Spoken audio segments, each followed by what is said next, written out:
Bienvenidos amigos a Cafecito con Masha. Nuevamente tenemos una entrevista increíble de la serie de Rumbo a Tokio. Guys, bear with me for a second. First, I'm going to greet my Spanish-speaking audience, but I'm coming back in English, so bear with me just a second. Amigos, como les comentaba, tenemos una entrevista más de la serie de Rumbo a Tokio. Estoy muy contenta. No había tenido ninguna entrevista de este deporte en particular. Está increíble. La verdad es que lo que van a ver hoy de verdad va a estar increíble. Por favor, si no se han suscrito a mi canal, no olviden suscribirse. Síganme en mis redes sociales para que se enteren todas las entrevistas que estaré teniendo en estos días. Y recuerden que si quieren que lea alguna pregunta o algún comentario a nuestra invitada del día de hoy, no dejen de utilizar el super chat.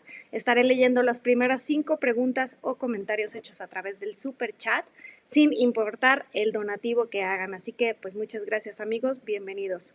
Hello, everyone. Welcome to Cafecito con Masha. I'm truly excited because I'm having another interview from the series The Road to Tokyo with these amazing athletes that have qualified for Tokyo or are on the way to qualify. So you will be meeting a lot of athletes who are fighting really, really hard, training like crazy for the Tokyo Olympics. So today we have an amazing interview. This is the first interview I do with an athlete from this amazing and beautiful sport. I'm really excited. Please subscribe to my channel if you haven't subscribed yet, and follow me on all my social media so you can learn what amazing interviews we will be having next. And if you want me to read to our guest for today a comment or a question, please use the super chat. I will be reading the first 5 comments or questions made through the super chat, regardless of the donation for this channel. Thank you so much, everybody, for being here. And now I want to introduce our guest for today. We have a rhythmic gymnast. She's amazing. She's from the United States, the Pan-American champion, and wow, she's getting really famous. She got a spot for the Tokyo Olympics for USA. So I want to introduce to you Evita Griskenas. How are you, Evita? Hello, I'm well. How are you? I'm great. Thank you so much. I'm so excited to have you here. I mean, of course, 2020 was like a crazy year for everybody. But, well, I know you keep training and you keep doing stuff, so that's amazing. I'm so happy to have you here. I mean, I love your sport. It's kind of my sport. I'm from figure skating, like I was telling you off air. And I just love rhythmic gymnastics. It's a beautiful sport and it's so difficult. I mean, I don't know how you do it. I mean, figures all sports are difficult. Oh yeah, every sport has a thing. So I want to go back to the beginning. So how did you get into rhythmic gymnastics? Sure, so it's a really fun story, and I love telling it. When I was 4 years old, I saw rhythmic gymnastics on TV, and I decided, Mom, I want to do this. And so I basically forced my mom to take me to a gymnastics gym, and she took me to an artistic gymnastics gym, which is, the gymnastics you usually think about. And I just looked at it and said, no, this is the wrong gymnastics. I want to do rhythmic gymnastics. And so I made her take me to the gym that I'm still with right now, North Rhythmics. And here I am 15 years later. Oh my God. And of course you were doing some other disciplines to complement your sport, right?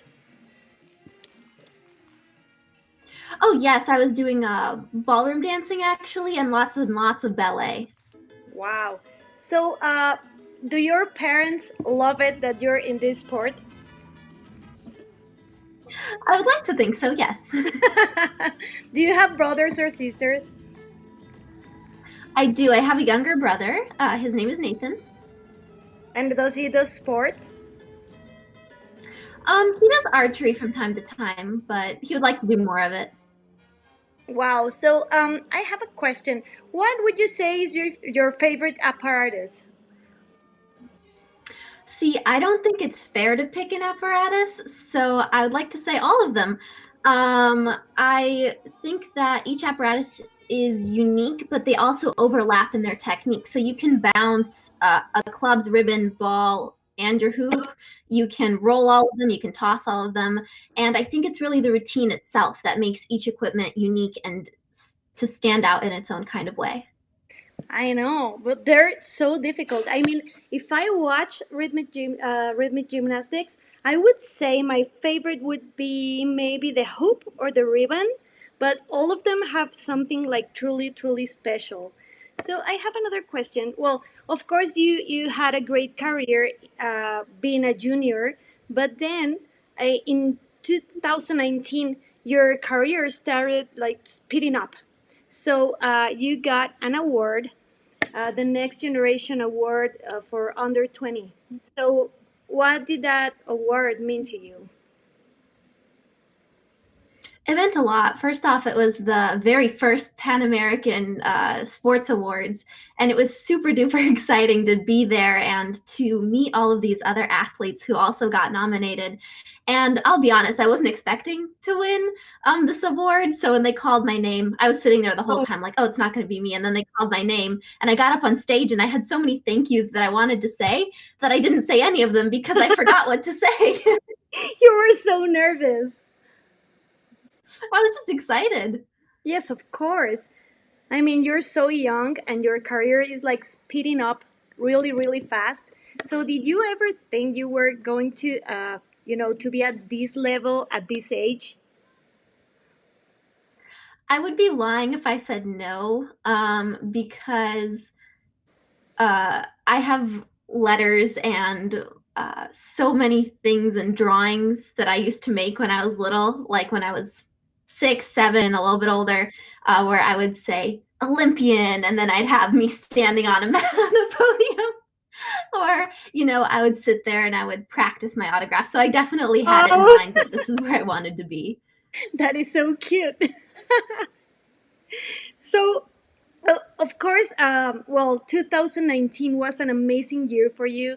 I mean, not only you got this award, but you also went to the Pan Americans in Lima in 2019, and you won 5 medals. I mean, in the whole competition, you were the one athlete who won most medals in all the sports, in all the competition. You won 4 gold medals and a bronze medal. I mean, wow. What does that mean to you? Well, same as everything. Extremely grateful for being able to perform and be where I'm at, and that I have a lot ahead of me, and I am very motivated. So yeah, it was a humbling experience and one that I will treasure very much within my heart. Would you say it was a difficult competition for you? Um, I don't know. I think difficult is a difficult word. Oh, yeah. So I think what matters is that I was very focused, and yeah, there were some interesting moments. So for example, the gym had an elevated podium, and this was my first time competing on such an elevated podium. Yeah. And so the entire place was pink. And so when I walked out with my ball, I actually almost went to the wrong corner because everything was the same. So Oh my so God. yes, there were little moments, but otherwise everything was good, I think. I never thought of that, but you're right. I mean, you're turning and spinning and jumping, so you can get lost easily. Yeah.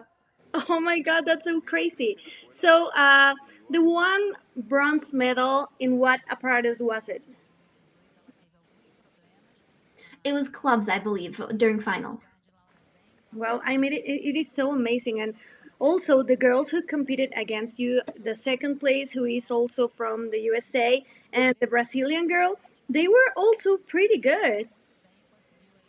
Yes, and there was Canada and just so many other countries, and it was actually really nice because we're all very friendly with each other. So in the back, we were all super supportive.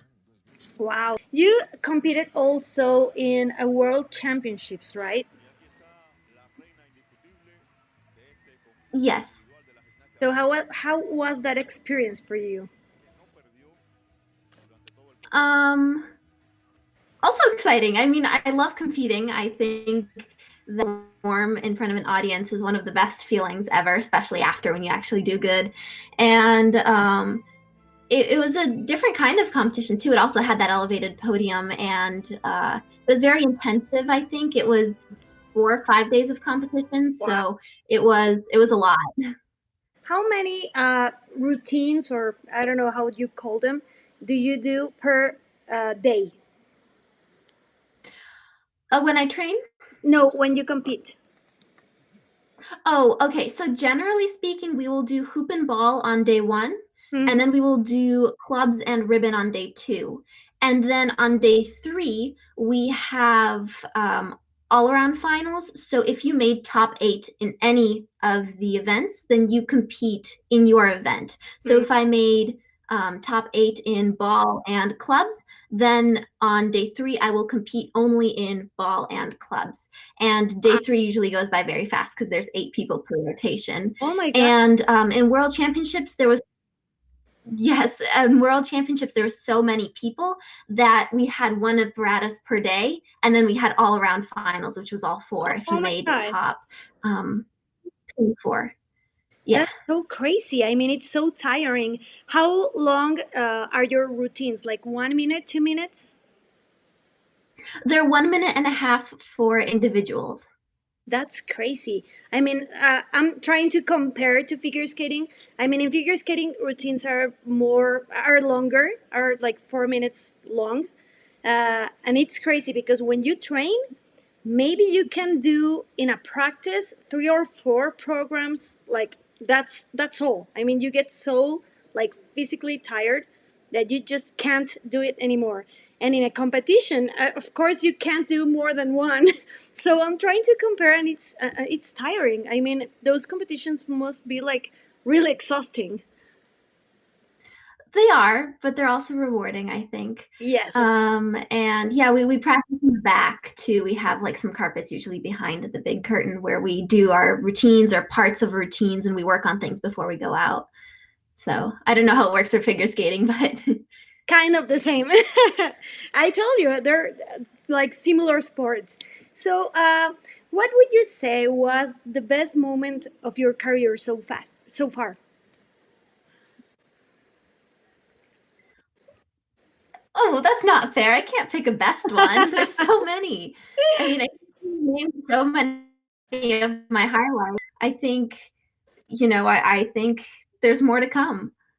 Of course, there is. I mean, you're so young. How old are you? 20? Yes. So, in rhythmic gymnastics, like, what's the perfect age to compete? I mean, I know there are some sports where you can compete like being older, and some sports when you're 15 and you're old. So, in your sport, so what's like the normal Oh, age? in my sport, I'm a dinosaur. Yeah, I'm old. So you become a senior on the year that you turn 16. I think, if I remember correctly. And so I've been a senior since I was 16. And then once you pass 18, you're old. Oh my And so God. yeah, I do think there's like that. Yes. So usually when you're 16, you're like an entering senior, you're getting a feel for the environment and your competitors in the gym. And then, I think you're more established like 18. There are some people who have competed into their, late 20s. There's some people who retire pretty young, 21 or so. But right now, I think people are staying for longer than they used to. I really hope so. I mean, I am against this like age standards. In figure skating is the same. I mean, usually in figure skating, girls are in the best, uh, you know, moment between 15 and 18. Also, you're a dinosaur when you're 20. If you're 20 something, oh my God, you're so old.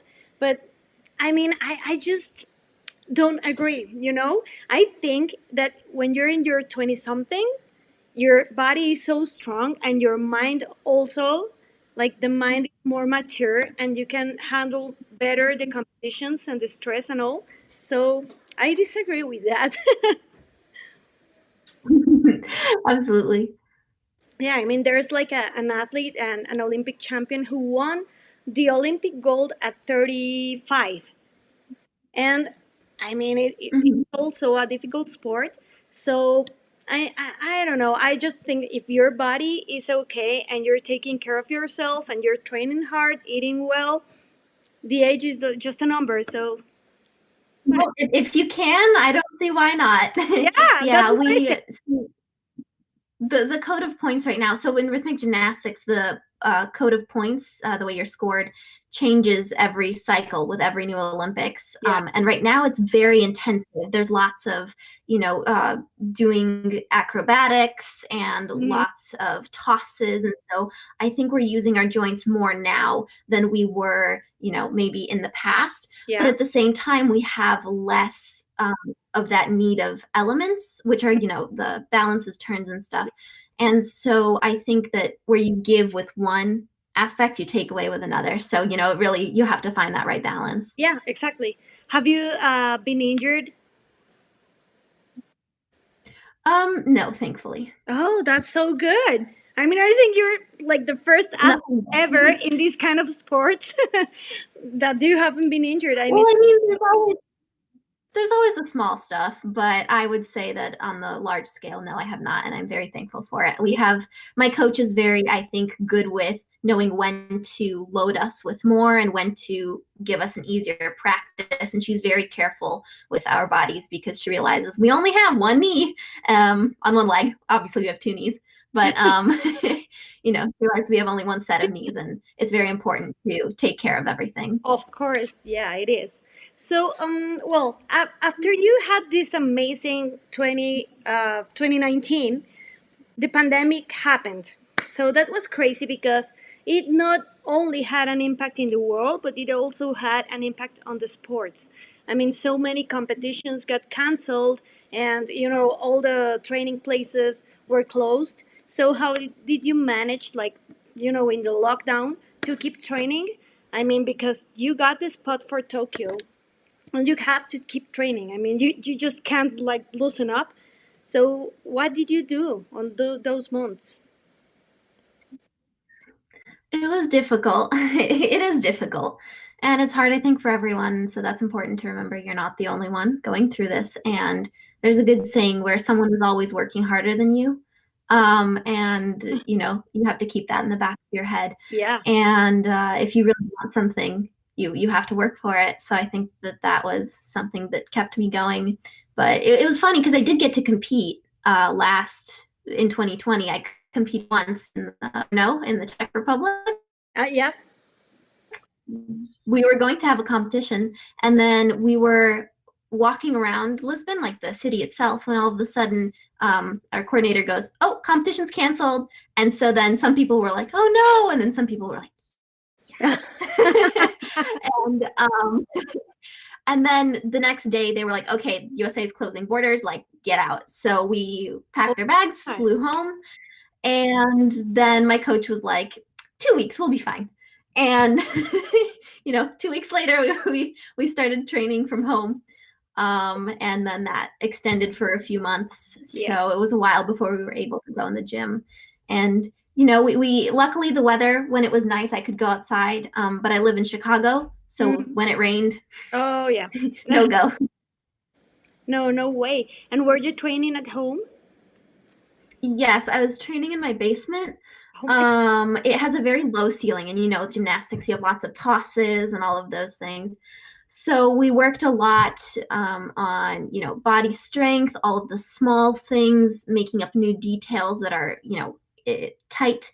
And then on days when it was nice outside, much later during the pandemic, I would go outside, and there's a field by my house, so I Mhm. could practice some tosses.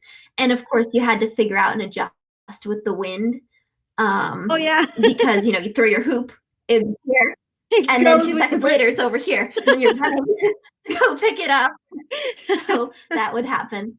And yeah, I think our federation did very good. We were able to schedule virtual calls with physical therapists, and they Wow. provided lots of resources for us to use. And yes, so Yeah, I was going to ask that. I was wondering if you were training by yourself or video conference or whatever with your coaches. I think it was a bit of both. Obviously, everyone I think trains by themselves to an extent. Yeah. But yes, we would have Zoom calls with coaches, physical therapists, and we would even have, dance. Like we had it a couple of times where they organized some dance, so it was fun. That is so cool. And maybe you were giving a great show to your neighbors. Oh yes, definitely. When I was outside with the hoops. Well, that's good. Next time they will be watching you on TV and cheering, for you because now they know you training and they have seen you. So that's great. And I'm sorry, but I have I to think they know me more as a girl with the hoop. yeah, I guess I'm sure. And I have to show this video. I mean, it was so funny. I found it in your Instagram, and I was laughing so Yes, hard. I mean, it's so. everyone was. Yeah, everyone was doing the toilet paper trend, so I was like, you know what? Why not? It was so hilarious. hmm Thank you. It was so. It actually, I got some. There's this virtual museum in like Switzerland or something, and they reached out to me and they were like, "Can we put it in a temporary exhibit?" And I was like, "Hey, you know what? Go for it." So I know. Yeah, it's so crazy. So, okay, so I want to talk about something.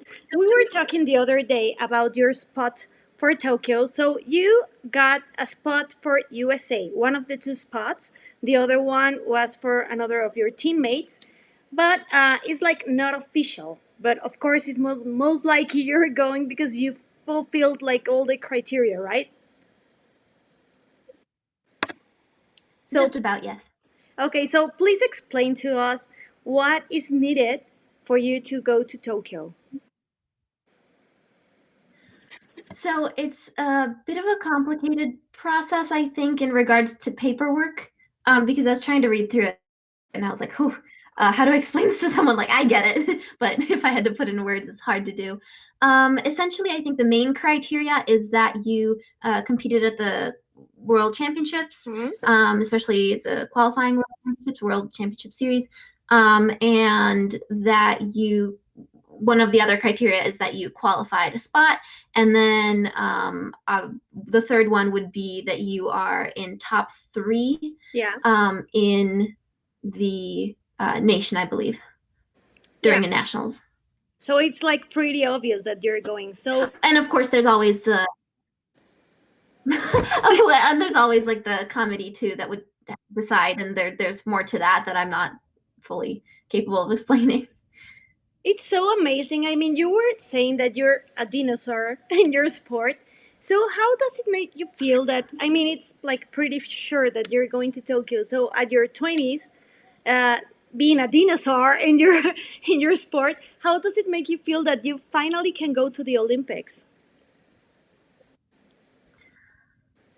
Very grateful. Of course, we have to live and see if it will happen. So I'm trying to stay as realistic as possible while also Or being optimistic. Um, but just working towards it right now. I think I'm more focused on being able to perform to the best of my ability at that time, and that's sort of more what I'm focused on right now. I really hope that you go. I mean, it would be an amazing like story. How did you react when you knew that you got a spot for Team USA for the Olympics? It was funny. So I walked off the carpet and then I sat there for a little bit and I was like, well, maybe because the competition was still going. It wasn't completely done when I competed. Then, I was looking at my spot and then I was like, oh, okay, I made top eight. And then I was sitting there, I was like, okay, I made top eight. And then I was sort of like, okay, cool. Yeah, this is cool. Okay, I did it. And then after they put this out for like the like award ceremony where they like presented the top eight, and then they had these little like lasers, Uh-huh. not lasers, sorry, they had these, like fireworks, and everyone was Oh, like, yeah, yeah, "Ooh!" yeah. But anyway, um, I got off and I took some pictures, talked with my coach, and I think my coach was more excited than me at first because she was like, "You did it!" And I was like, "Thank you." But then when I got off, I called my mom and I was like, I did it, I did it. So it was a very, it came with a delayed reaction, I think. Yeah, I can imagine. I mean, it's like you trained so hard and finally it happens. I think that in the moment you can't even believe it. Yeah. Wow, that's great. So now you're in the countdown. I mean, like you said, let's wait and to see if it happens. But okay, let's assume it will happen because of the criteria. And now that you're in the countdown, I mean, we're like 7 months to 7 months away to the Olympics. So or 6, 7. So how are you preparing now?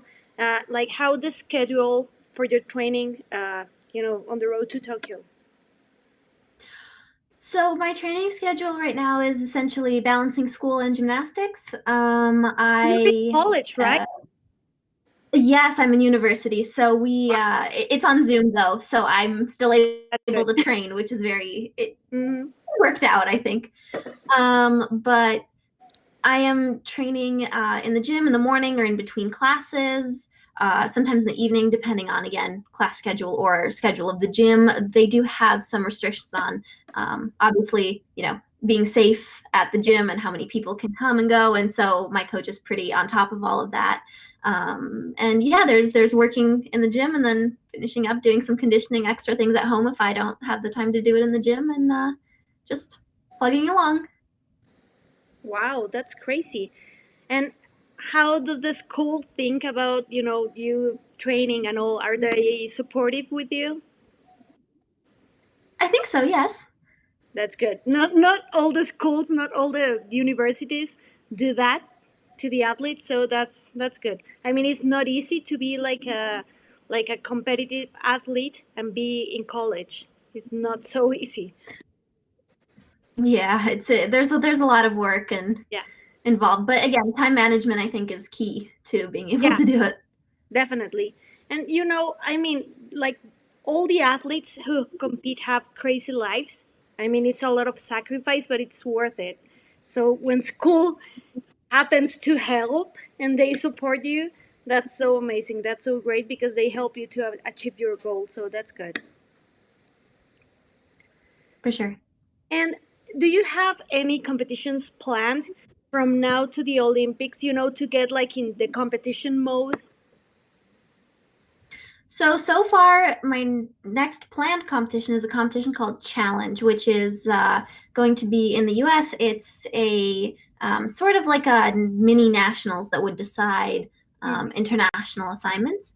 And from there, we will be assigned our international assignments, assuming that those competitions happen. So we will have to see.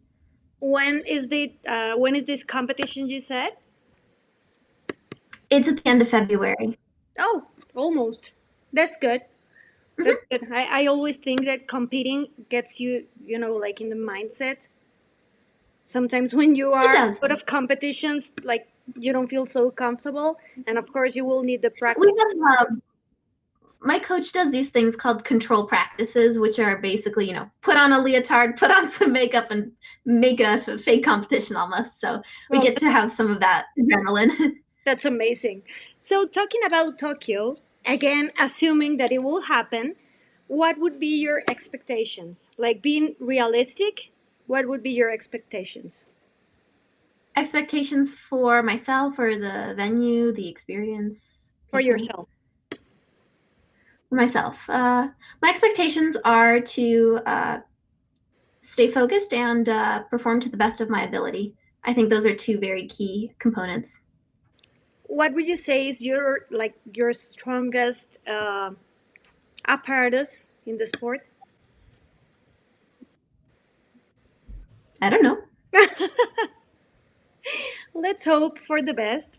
I really hope that you have an amazing result. I mean, you're great. I when I saw your videos, I was shocked. You're so good. You're so amazing, really. So we have a couple of. Oh, you're so kind. We have a couple of questions from the audience. Well, first one you already answered, but I'm going to put it here. Your favorite apparatus. You already said that you don't have one. But well, that was one of the questions. It's a good question. It's a fair question. There are four of them. Technically, there's a fifth one called rope. So I can tell you that rope was not my favorite. Oh yeah, that's If you want to know, it's not. Mm-hmm. That's good. That's good. I think they took it out of the cycle. So another question: musics for the Olympics, are those secret? Oh no, they're not. So I have I'm keeping three of my musics from last year. We have increased the difficulties in my routines, but the musics have stayed the same. Then I have one brand new one. So the ones that you might know, the ones that have words. So we're only allowed to have two routines with words. The first one with words is Natural by Imagine Dragons. It's Wow. for ball.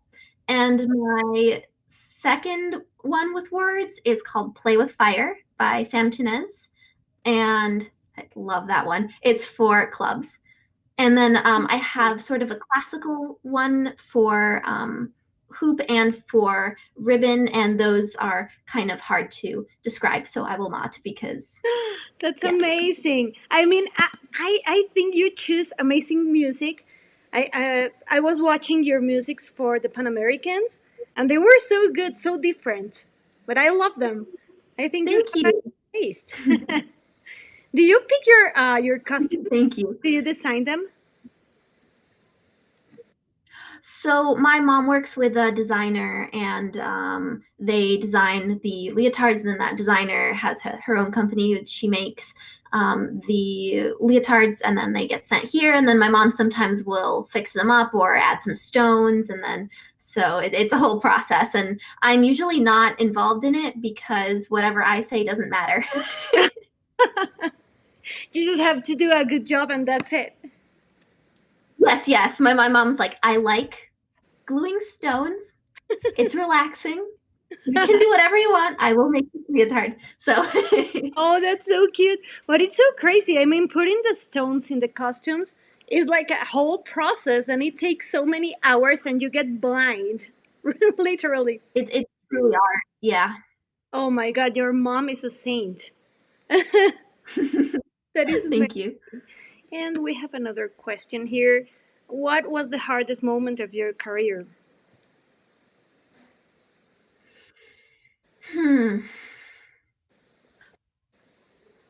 That's hard. I don't know. I don't have an answer right off the bat for that.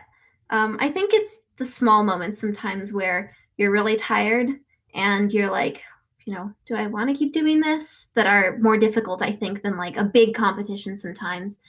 So I wouldn't say there's one specific moment, but again, when you feel sort of like you want to stop sometimes, or not exactly want to stop, but need a break, it's important to remember that it's just an emotion that will pass, and you have something to look forward to that is bigger and greater.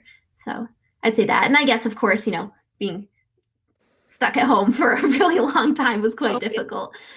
Actually, I was going to ask, did you like feel any time that you wanted to quit the sport? So many athletes, get through that kind of obscure moment.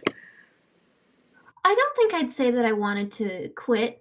There's definitely moments where you're like, okay, I need a break for today. Especially when you're little too. But actually, my mom, when I was little, if I was acting up, the threat was, you're not going to go to gymnastics today. Or, I'm going to take you out from gymnastics. And so I'd be like, no, please don't. So to me, like, gymnastics was something I always held on to.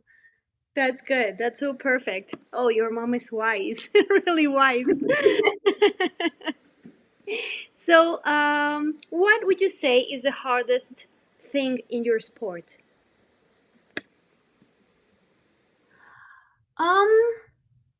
Discipline, I think, but that goes for every sport. Yeah. In every sport you have that. I'm trying to think of something more sport specific. Maybe maintaining your appearance, is hard sometimes. Because you're expected to look a certain way. Oh yeah. So that can get difficult, I think. Yeah, I get it. I mean, it's so difficult because these kind of sports are kind of glamour sports.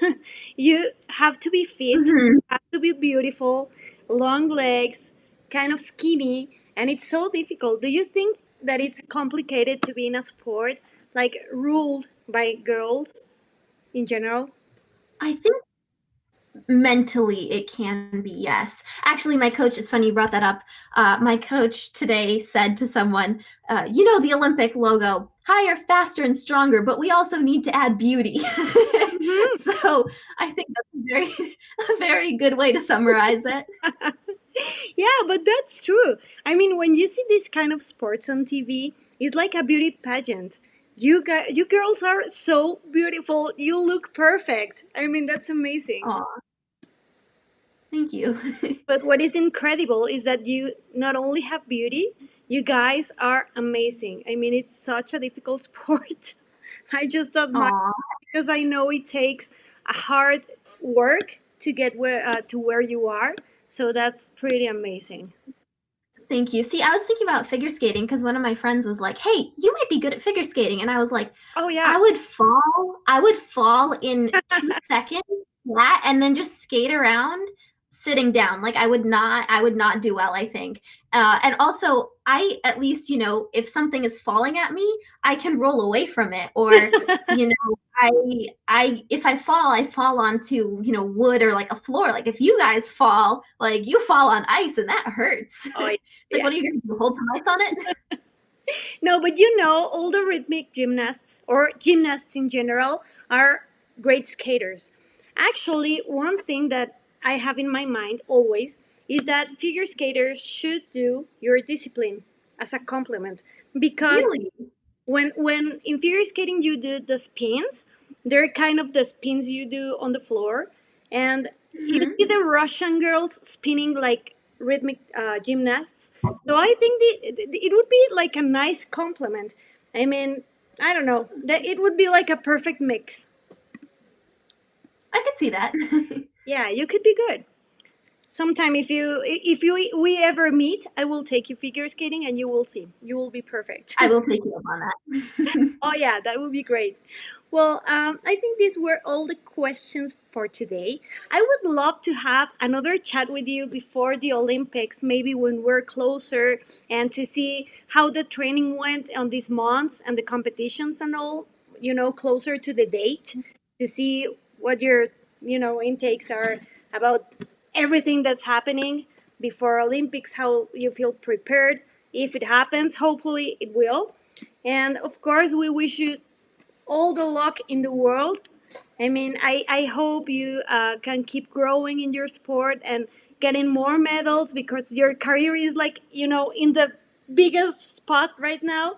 So I really wish you the best with everything. And I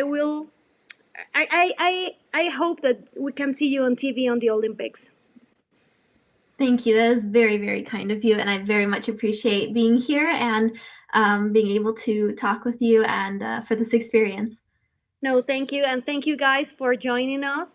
Hopefully, we will be seeing Evita here in Cafecito con Masha pretty soon, in a couple of months or a little bit more, or closer to Tokyo, to chat with her, to see how she's preparing all the competitions results and all. So follow her on her social media. She's uploading amazing content every day. She has great pictures, great videos. So please follow her. And guys, thank you. Thank you. Thank you again for joining us. And Evita, we'll be seeing you soon. Keep training hard. And Your maybe next time the Spanish will be just a little bit better. Oh yeah, I hope so. I'm sure it will. Thank you so so much. You're amazing. You're a sweetheart. And good luck with everything. Thank you. Guys, thank you very much. See you next week. Bye bye.